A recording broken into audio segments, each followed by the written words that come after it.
क्योंकि वहां की सरकार कहीं ना कहीं जो है लोगों के वास्तविक मुद्दों पर बात करती है, वास्तविक मुद्दों पर सोचने की आवश्यकता है।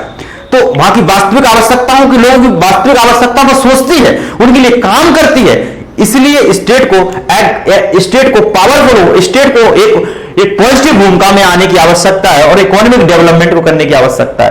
और उन्होंने इसको बताया, उन्होंने किस स्थिति, और भी हम समझते हैं कि अन्य डिबेट को।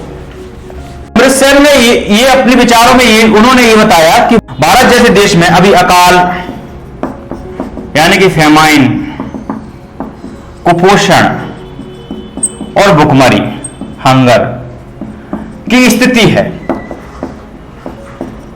स्थिति बनी है। इसका कारण उन्होंने कहा क्या है, उसका कारण उन्होंने बताया कि भारत जैसे देश में अभी भी कुपोषण और भुखमरी और जो है अकाल की स्थिति है। मतलब कुपोषण और भुखमरी की स्थिति है, यानी कि भारत में अभी भी 22 करोड़ लोग जो है कुपोषित हैं। यानी कि भारत में अभी भी 22 लाख जो बच्चे हैं, 22 लाख बच्चे यानी कि चिल्ड्रन जो है अभी भी कुपोषित है। और भारत के भारत में 22 करोड़ जो लोग हैं अभी भी कुपोषित हैं। यानी कि क्यों है, उसका कारण क्या है? उसका कारण भारत में खाद्यान्न की कमी नहीं है, भारत में खाद्यान्न की कमी नहीं है। उसका कारण जो है खाद्यान्न यानी कि फूड की क्या कमी नहीं है, क्योंकि भारत जैसे देश में देखा जाए तो बड़ी उर्वर भूमि है, जहां पर गोदाम, बड़े भंडार हैं, अनाज के भंडार गोदामों में अनाज भरा हुआ है। यहां पर जो लगभग भारत का 40% जो अनाज है, 40% अनाज जो है समुद्र में फेंका जाता है, यानी कि बर्बाद हो जाता है। लेकिन फिर भी ये भारत में बड़े उत्पादन, एग्रीकल्चर उत्पादन को देखा जाए बड़े स्तर पर है, अनाजों का उत्पादन जो है बड़े स्तर पर हो रहा है। तो फिर भी भारत में इतने लोग, भारत में कुपोषण और भुखमरी की स्थिति क्यों है? क्यों भारत ग्लोबल हंगर इंडेक्स में भारत की 116 देशों में 101वीं रैंक क्यों है? कि वो भारत में हमें देखा जाए, भारत में अनाज के बड़े भंडार है, गोदाम के भंडार है, एफसीआई के भंडार भरे हुए हैं और इतना एग्रीकल्चर प्रोडक्शन है, सरप्लस है। और भारत एग्रीकल्चर प्रोडक्शन सरप्लस में एग्रीकल्चर प्रोडक्शन है, तो फिर भारत में भुखमरी कुपोषण की स्थिति क्यों है? इसका कारण उन्होंने बताया कि उन्होंने कहा कि इसका कारण खाद्यान्न की कमी नहीं है। इसका कारण उन्होंने बताया कि वितरण के मामले में देखा जाए, वितरण में कमियां हैं, वितरण के स्तर पर देखा जाए कमियां हैं। और दूसरा उन्होंने कहा लोगों के पास क्रय क्षमता ही नहीं है, लोगों के राज्य ने इतने उनको सब्सिडी नहीं दे रहा, राज्य उनके अंदर इतनी क्षमताओं का विकास नहीं किया, राज्य ने उनको रोजगार से नहीं जोड़ा गया, क्योंकि लोग क्रय क्षमता नहीं है। क्यों नहीं है? क्योंकि लोग पुअर हैं। हम कह रहे हैं 29 से 30%, रंगराज समिति कह रही है भारत में 29 से 30% लोग क्या गरीब हैं, पुअर हैं, बिलो पुअर्टी लाइन में रहते हैं। तो बिलो पुअर्टी लाइन में रहते हैं, उनके पास खाद्यान्न खरीदने की क्षमता नहीं है।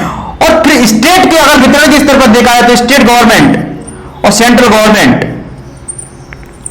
और एक डेमोक्रेटिक स्टेट की बात वो करते हैं कि डेमोक्रेटिक स्टेट कहीं ना कहीं इस तरीके से वितरण के लेकर कमियां को दूर करने का प्रयास नहीं कर रहा है। तो कहीं ना अगर वो कहता है, वो अमृतसर अपने विचारों में कहते हैं कि लोकतांत्रिक देशों में ये समस्या को सोल्व किया जा सकता है, लोकतांत्रिक देशों में कुपोषण और भुखमरी की समस्या को दूर किया जा सकता है, लेकिन क्यों नहीं? अभी वितरण को लेकर कमियां हैं। तो ये अर्थशास्त्री ये कहना चाहते हैं, ये समाजवादी अर्थशास्त्री ये कहना चाहते हैं कि भारत में जो अकाल और भुखमरी की समस्या है या कुपोषण की समस्या है, भारत में 22 लाख बच्चे जो है अभी भी कुपोषित हैं और 22 करोड़ लोग जो है अभी भी कुपोषित है, जिसमें महिला शामिल हैं, जिसमें पुरुष शामिल हैं, सब बच्चे शामिल हैं इसमें। तो फिर अभी भी इसका कारण भारत में खाद्यान्न की कमी नहीं है, भारत में खाद्यान्न का उत्पादन है, यानी कि कृषि उत्पादन जो है सरप्लस में है और कहीं ना कहीं गोदाम में अनाज भंडार है। लेकिन इसका कारण है कि भारत के लोगों के पास रोजगार नहीं होने के कारण, भारत की अधिकांश जनसंख्या गरीब है, उसके गरीबी और रोजगार ना होने के कारण उसके पास क्रय क्षमता ही नहीं है, खरीदने की खाद्यान्न खरीदने की क्षमता ही नहीं है। और दूसरी कारण इस कारण और वितरण के स्तर पर देखा जाए, यानी कि उसको इस वितरण के क्षेत्र पर देखा जाए, वितरण डिस्ट्रीब्यूशन सिस्टम में भी कमियां हैं। राज्य सरकार को उसके जिम्मेदार मानते हैं, सेंट्रल गवर्नमेंट को जिम्मेदार मानते हैं। अगर वो कहते हैं कि डेमोक्रेटिक स्टेट या डेमोक्रेटिक अगर कोई सरकार चाहे तो इस समस्या को सॉल्व कर सकती है, क्योंकि आपको वितरण के जो आप सर्कुलेट करिए, क्यों नहीं आप सब्सिडी को, फूड सिक्योरिटी को बढ़ाइए, आप वितरण को लेकर कमियां हैं उसको दूर करने का प्रयास करिए।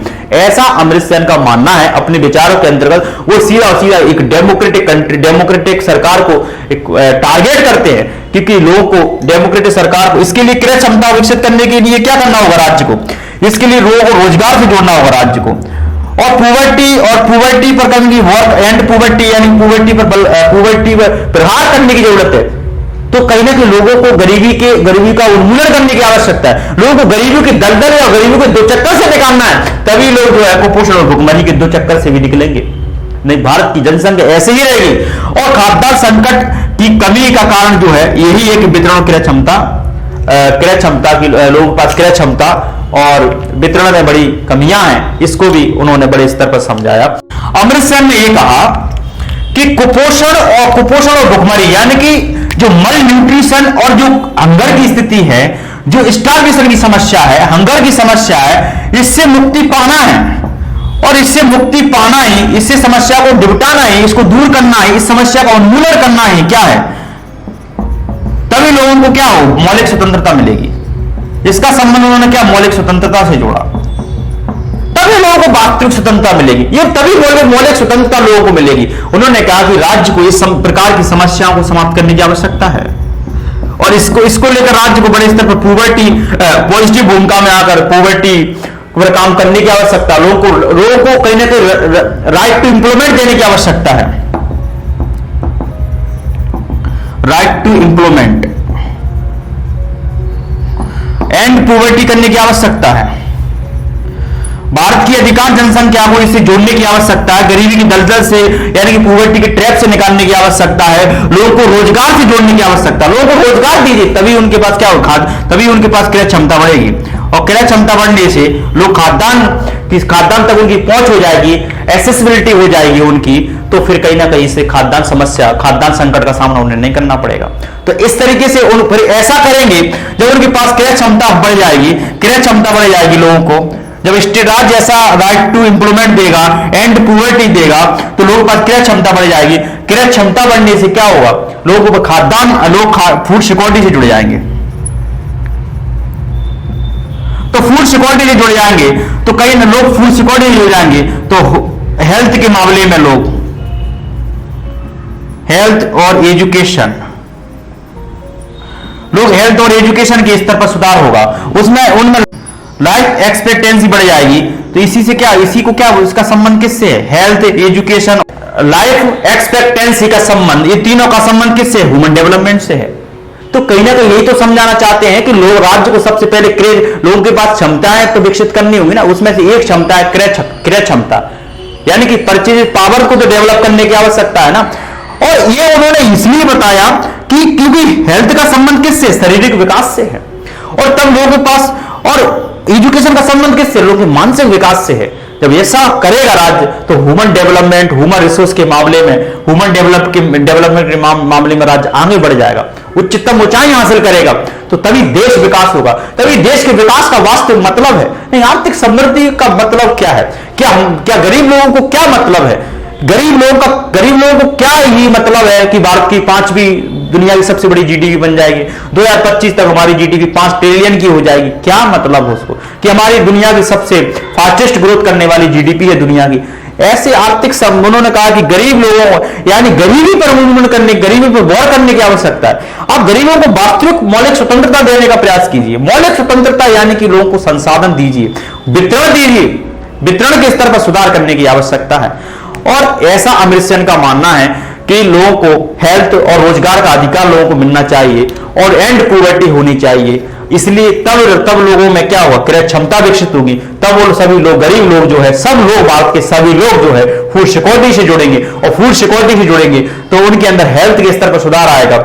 और जब लोगों को न्यूट्रिशन से युक्त, यानी पोषक तत्वों से युक्त भोजन मिलेगा, तो हेल्थ से जुड़ जाएंगे। और हेल्थ से जुड़ने का संबंध किससे, लोगों के शारीरिक डेवलपमेंट से है, यानी कि शारीरिक डेवलपमेंट का फिजिकल डेवलपमेंट से है। और एजुकेशन का संबंध, जब शारीरिक विकास होगा लोगों का, तो मानसिक विकास होगा, यानी कि तो एजुकेशन के मामले में भारत उच्चतम ऊंचाई हासिल करेगा। और फिर दोनों का डेवलपमेंट होने से लोगों की लाइफ एक्सपेक्टेंसी बढ़ जाएगी। लाइफ एक्सपेक्टेंसी का मतलब यह है कि एक एवरेज आयु है, एक भारत, हर किसी भी देश की अलग अलग हो सकती है। किसी भी देश के जो एक जीवन में एक लोग कितना जी सकते हैं, नंबर ऑफ एजेस है, एक एवरेज नंबर ऑफ एजेस है कि एक पर्सन अपने जीवन काल मतलब जन्म से लेकर मृत्यु तक कितना जीता है, कितने साल जीता है, इसी का संबंध किससे, लाइफ एक्सपेक्टेंसी से है। और ये तीनों के स्तर पर भारत में सुधार आएगा तो एसडीआई इंडेक्स में भारत की स्थिति सुधर जाएगी। ये कहीं ना कहीं उनका काम है और अमर्त्य सेन का।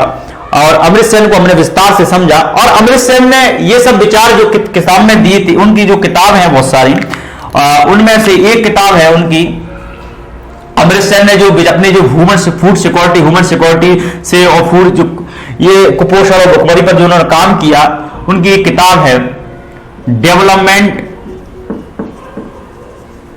एज फ्रीडम, एक उनकी ये किताब है। और दूसरी किताब का नाम है idea of justice, idea of justice. ये दो किताबों में अपने विचार प्रस्तुत करते हैं और भी इनकी अन्य किताबें हैं, उनमें भी अपने विचार फूड सिक्योरिटी से रिलेटेड उनके अपने प्रस्तुत किया। तो हमने अब अमर्त्य सेन को पढ़ा,